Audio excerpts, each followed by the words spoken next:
I'm going to do the first part of the reproduction and stress lecture, so we can kind of do it in two parts. And you can watch one right after the other if you want to. Sometimes it's just nice to have a little bit of a break in between if you need to. And it also helps me with in terms of the recording. So that is my explanation for part one and part two for this particular lecture. As we move into this topic, let me set up our slideshow. And of course, when we think about the stress response, one of the primary things, if you recall way back at the beginning, was the fact that reproduction is one of those things that gets suppressed, because when you're running from a bear or a lion or a tiger or a woolly mammoth, that's not the time to be, number one, thinking about reproducing, A. B, to put much of your energy, glucose and nutrients into preparing one to reproduce. And even, and we're going to see this is very important too, to provide a fetus, a growing fetus, with exactly everything that it may need to continue to thrive intrauterine. So you all know I love the hypothalamus. That's like the spot where, I like to live in terms of a lot of the material that we do, and in my own interests, even back in my PhD program. But I want to expand a little bit on the description of the hypothalamus. As you know, I try to do that, like give basics initially and then tack on little details as we go through. Hopefully this helps make these little details relevant. And in fact, they're not little details, they're important functions. So remember that when we say nuclei and it's in the central nervous system, we're talking about clusters of cell bodies, right? So the hypothalamus is itself a collection of nuclei, a bunch of different nuclei put together in one structure. And these nuclei receive neural input from the limbic system and the brain stem, but also these nuclei are sensitive to things like temperature, osmotic signals, the amount of glucose in the blood, and the amount of different hormone levels in the blood. So it truly is like a major center. Now, what about the output? Remember, we've talked so far about the anterior and posterior pituitary, and then a little bit of the neural connections up within the hypothalamus itself. So let's just review that list a little bit right now. It has neural output to other neurons, right? Neurohormonal output. Remember reviewing. Hopefully this sounds really familiar now. By now, I'm really hoping it does. Releasing or inhibiting factors or hormones, same thing, are released into that portal system that is capillaries that run through that pituitary or infundibular stalk. And these inhibiting and releasing hormones are carried to the anterior pituitary, where they control the secretion of tropic hormones. So that's like a category that we can now relate to the anterior pituitary. And then those hormones are released into general circulation. Hopefully that's a nice review for you.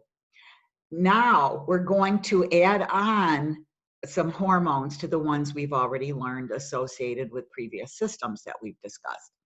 For reproduction, the main tropic hormone, and the first is the releasing hormone synthesized in the hypothalamus, released into the portal system to the anterior pituitary, is LHRH. That stands for luteinizing hormone, releasing hormone. It is also known as gonadotropin releasing hormone. So those are the same hormone. I get frustrated sometimes when there's multiple names for the same thing, and I always feel like, oh, trying to trick you here, but that is the way they have been named. So remember that neural firing causes the release of hormones into systemic circulation via the posterior pituitary. Remember that the hormones released into this duct that are in the neural part, the posterior pituitary, which is the neural part of the pituitary gland. Those hormones are synthesized in the hypothalamus and go down through the neural tissue, and then when those neurons fire, are released via that posterior pituitary. And that is how those get into general circulation. I'm taking a little longer than I probably need to for this. I just really am hoping to really cement these ideas so that you totally understand what's going on here and the differences. So now let's talk about the pituitary gland for a minute. And remember, the anterior pituitary, the glandular portion, secretes ACTH, adrenocorticotropin hormone, TSH, thyroid stimulating hormone, growth hormone, GH, and for reproduction, ta-da, it will release follicle stimulating hormone. Okay? And the release is triggered by that GnRH, or the same thing as LHRH. I'm trying to use both so you get familiar with that connection. So the follicle stimulating hormone does exactly what it sounds like it does. It stimulates the growth of the ovarian follicle. And it also stimulates, this FSH also stimulates the production of sperm in the testes. So second, okay, the first hormone was follicle stimulating hormone. The second is luteinizing hormone. Okay. The release of luteinizing hormone is triggered by, again, GnRH, same thing as LHRH, luteinizing hormone releasing hormone. And again, this is another example of what I perceive to be a really economical way for our systems to run, that the same releasing hormones can affect a variety of different tropic hormones. Okay. Now, what does LH do, luteinizing hormone? It causes the release of egg production of progesterone. Okay, let's go through that again. It causes the release of, release of the egg, and it also is responsible for production of progesterone, at least signaling that to happen, okay? And it stimulates the secretion of testosterone. So I have this little diagram that I added after I had initially done this entire lecture. So that's why it popped up first. So PR, prolactin, sometimes PRL. That release is triggered by something different. Again, going back to thyrotropin releasing hormone, remember that, from the hypothalamus, and that promotes lactation in female animals.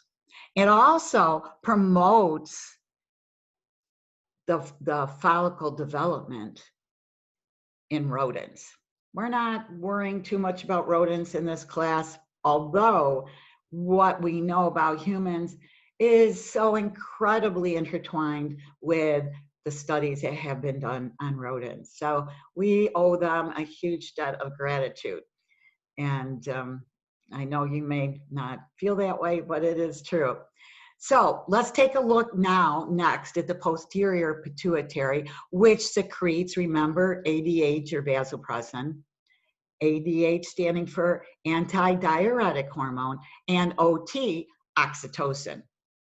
And this oxytocin specifically is important for erection, for orgasm, parturition. If you don't know what parturition is, it means giving birth. And that word parturition might actually come up on your first written exam, because I really want everybody to remember that. It's also important for milk ejection and that social bonding, the bonding that occurs between two individuals. And kind of this case right now, we can be talking about the bonding between a mother and the baby. But it also, it's been shown that if the father is in the delivery room, his oxytocin levels rise as well. And that promotes some of the bonding. It's just so cool how all these things work together. Okay, next thing we're going to move to are the gonads. And I probably don't have to say much about this, but I want to make sure, again, that everybody is on the same page. So everybody has the same foundation for what we'll talk about in this course. So for any gonad, it is responsible for producing hormones and producing gametes. And here is the gamete and what it is. And here is the example of the sperm and also the ova. So, and basically they're specialized sex cells produced by each parent for the purposes of sexual reproduction. And what they are, I've given you a clue already here, in the female, ovaries.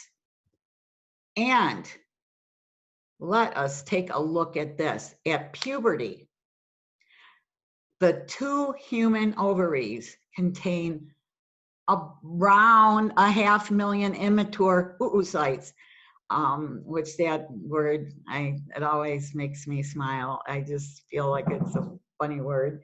And only about 450 of those are actually ovulated. And that is going to come into play a little bit later on in a couple of problems that a woman may experience. I'll leave that for a little later, probably part 2 of this lecture. What happens to the rest of these immature oocytes, which will develop? The rest degenerate. So there's 4 stages of these follicles. Stay with me as we go through these. The primary is an oocyte surrounded by epithelial granulose cells. And it is important for the secretion of estrogens. So think about primary, think about granulose cells, epithelial, and the secretion of estrogen, which is going to play a very important role. The secondary stage is rich in steroids, very rich. And you can imagine that that's important too. I'm not saying much about tertiary. We've got a diagram on the next slide in which we'll kind of take a brief travel along with these oocytes, becoming different things. And the Graphian is what that follicle becomes just before ovulation. Now, the next real stage is corpus luteum. And again, I'm going to do this, probably drives you crazy sometimes, but hopefully one day you'll realize that knowing some of these things actually helps somewhere else.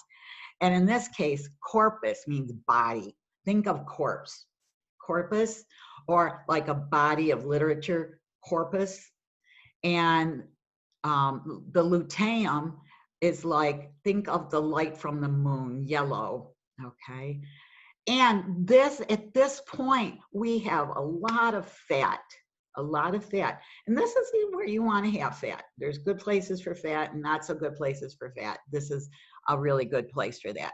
And heavy vascularization, a lot of blood vessels innervating the different sections of this yellow body or corpus luteum.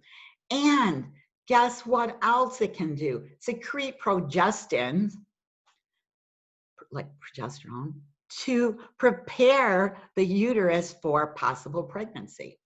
We need that.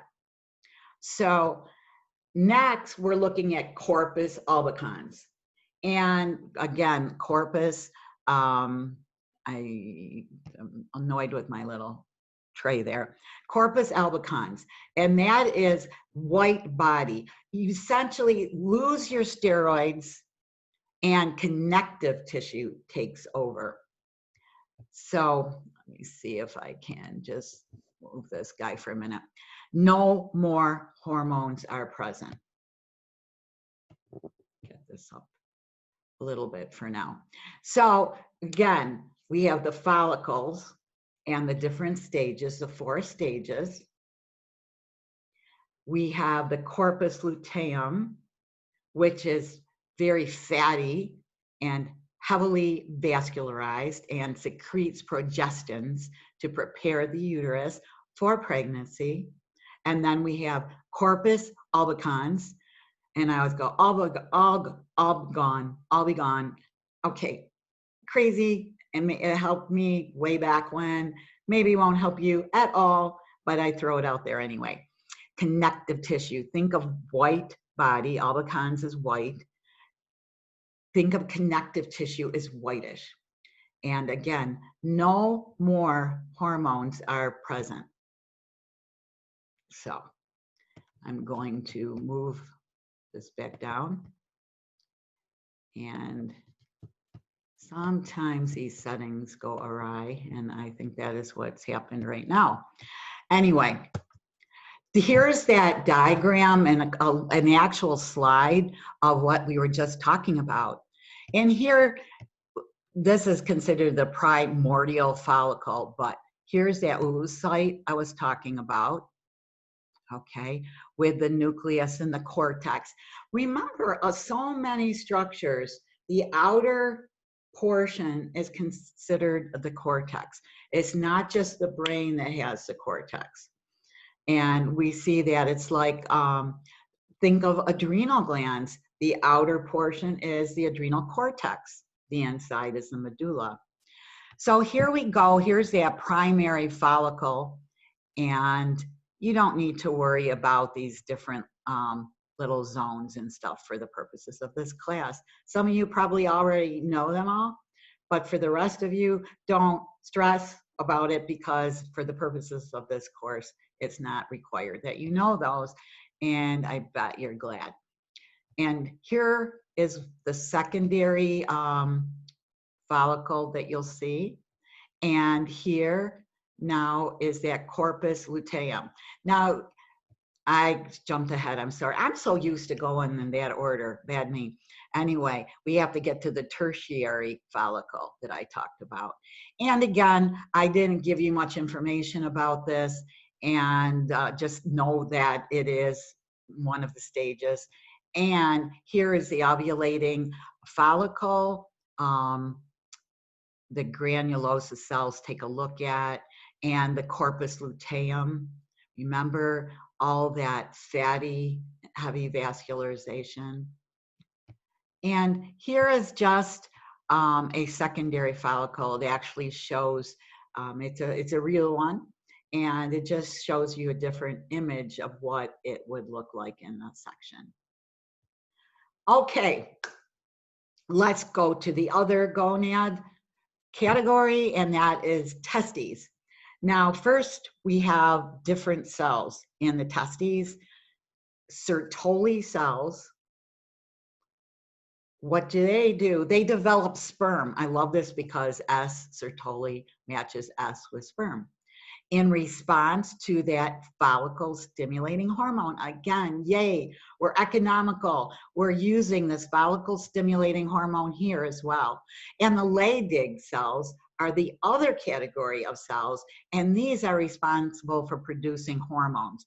If you think of the steroid first, you'll get mixed up with my little trick. So if you think about this, primarily androgens in response to what? LH. Okay, so Sertoli cells develop sperm in response to that follicle stimulating hormone, whereas the Leydig cells produce hormones in response to the luteinizing hormone. And this is thus in the basic off the rack male. In other words, typically this is how the setup is. You have LHRH, remember, luteinizing hormone, releasing hormone, promotes the release of luteinizing hormone from the anterior pituitary, and that will then promote the development of testosterone. LHRH can also promote the development and release of follicle stimulating hormone, which then is responsible for the sperm, developing sperm. That's just a quick little, look at what's happening, how that LHRH is used in a couple of ways. Now, stress and hormones. We know we had to get to this because it's the whole purpose. We know that if what we said initially at the very beginning of the semester about what is really important when you're fighting or running for your life. Your hormone levels aren't so important right now. Again, if you don't make it to safety, there's going to be no reproduction or reproductive efforts of any kind. So let us take a look at what will happen. And I'm so hoping that by now you're like predicting stress decreases LHRH, releasing hormone from the hypothalamus, and followed by what? A decrease in luteinizing hormone and follicle stimulating hormone. If you kind of forgot that whole little thought of diagram in your mind about how that develops, go back a couple of slides and take a look at that again. Both physical and psychological stressors decrease testosterone levels. And this is important because lots of times, first off, we think that physical, stressors, maybe that can just build you up. Oh, it has to be a certain type and it has to be limited. But also those psychological stressors can decrease the testosterone levels rapidly. It doesn't take a long period of time. And back in the 90s, mid 90s or so, this research came out. And honestly, the study of these hormones is, when you look at everything put together, very recent in scientific history. But what was found as they collected samples from participants, but also the spectators of a soccer game. And I'm not even going to talk about the players. I'm going to talk about the spectators, the supporters. It was found that the supporters of the soccer team, that team that won, actually had higher testosterone levels than did the supporters of the team that lost. Maybe that's one reason we like to support a team that wins once in a while. Just a thought here. But this was really, really novel information, incredibly novel information. And it opened up a whole world in terms of, oh my goodness, look at the things that can affect hormone levels, including testosterone, way more than we thought. And so, how does this happen, you ask? If you didn't ask, here it is anyway. Remember that endorphins and enkephalins, which we will talk about in the pain chapter coming up very soon, they actually function to decrease the pain, but in doing so, they also inhibit that LHRH. And honestly, it's a good thing. There again, we're economical. We have these endorphins and enkephalins, and so they serve a couple of purposes. Let us reduce the pain for now, at least. It'll wear off eventually, but for now, and at the same time suppress the reproduction, because let's not promote the activity of the reproductive system. There is a resultant decrease in estrogen. That this is just, I like to give these little tidbits sometimes, that results in osteoporosis. And osteoporosis, which you know is like the breaking down of bone, so often we think that it can only occur in like elderly women is the big thing, because they don't have the estrogen anymore, and maybe they're not getting the right nutrients. And actually, weight-bearing exercise is helpful in maintaining bone health. But this can happen in younger individuals as well. And so that's why it's something to pay attention to. And that's another reason that we need to keep finding ways to help us deal with stress so we don't have these effects that we're not even considering, perhaps. Prolactin. This prolactin decreases pituitary responsiveness to that LHRH. And again, we can still be getting the typical release of a hormone. We can be doing that, but it doesn't mean that tissues, target tissues, are going to respond to it the same way. So that is another way in which we can turn off or turn down systems, at least. So this way you have a double whammy. Let's call it a double whammy. You have less LHRH from the hypothalamus, and the anterior pituitary is less responsive to it. We saw that before in an earlier chapter. Here comes another, the last statement I made there is glucocorticoids also reduce the responsiveness to that LHRH. Stress and erections. Remember, this is like going back, and remember that early on I said this is one system where sometimes you can have the foot on the gas and the foot on the brake at the same time. On the gas is sympathetic nervous system, the brake is parasympathetic nervous system. So the parasympathetic nervous system in the male stimulates erection or promotes erections, in part through the production of nitric oxide. And this again was a primary component of the laboratory I worked in while I was doing my PhD work. And we studied dopamine release in the hypothalamic area. And most of the work was on male rats.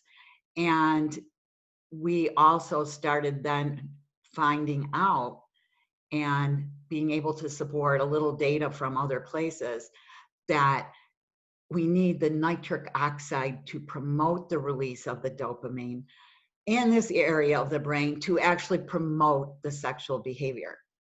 1/3 of my dissertation is on this. Not, you know, it's available for anybody who needs extra reading, which I know you don't. So anyway, what is it that nitric oxide does? It promotes vasodilation. And there are these areas, almost like chambers, if you will, in the penis, which will fill with blood. And when they do that, they press against that outflow of blood in the veins, venous outflow. Remember that we have the pressure going down, but once we hit veins, there is not as much, there's not the same kind of pressure, the heart pumping hard pressure.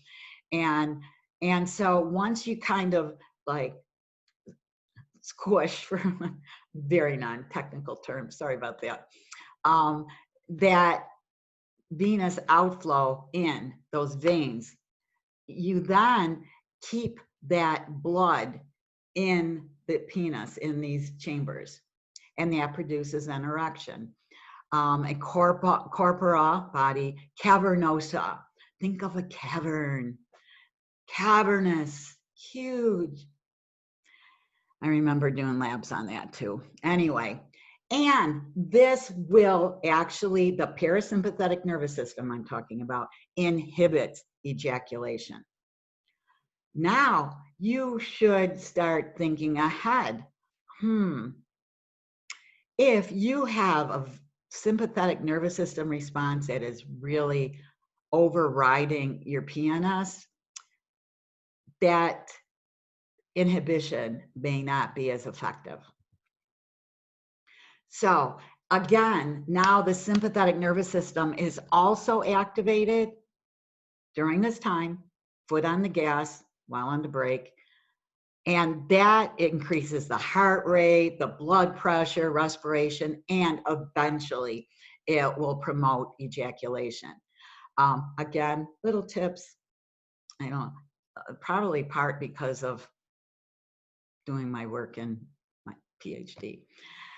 Sometimes a deep breath can activate the parasympathetic nervous system and delay ejaculation. Little extra information from this course. Anyway, during stress, the sympathetic nervous system inhibits the parasympathetic nervous system, right? So this definitely has implications. It results in impotence and possibly premature ejaculation. And very often, this is referred to as psychogenic impotence. Remember, impotence can be the result of very biological, physical changes, obstructions, things like that. But this is psychogenic. And now it is diagnosed by an electronic pressure transducer, and which is measurements from that are taken with something called a plethysmograph. And what this is during sleep cycles, a very normal, typical thing that happens are non-sexually stimulated erections. And this, if these occur, it shows a healthy, physically healthy system, anatomy, and so forth. Okay, and so So you go into a sleep lab and you have this electronic pressure transducer, like a measuring thing placed around the penis, and that should change during the night. And those measurements are recorded, okay? And if that happens, it's like, okay, if you're having trouble with impotence, it's nothing to do with the anatomy or even the general hormones, okay? Interestingly, you know, when I first heard about this, it was actually back in some of the courses that are the information I got when I was at UB. And initially, my mentor brought up that this could be done with a roll of stamps. In fact, she actually introduced this whole concept with the idea of take a roll of stamps. And they have perforations, so you get the correct length and you adhere it to the penis. And in the morning, if those perforations were broken and our stamps were a little bit spread apart now, well, it's working. Interesting. Who would think of it? And it's the truth.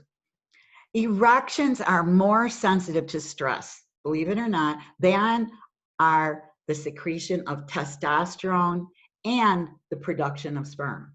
So the first thing that is going to, generally speaking, be affected with chronic or extreme stress is the ability to have an erection, okay?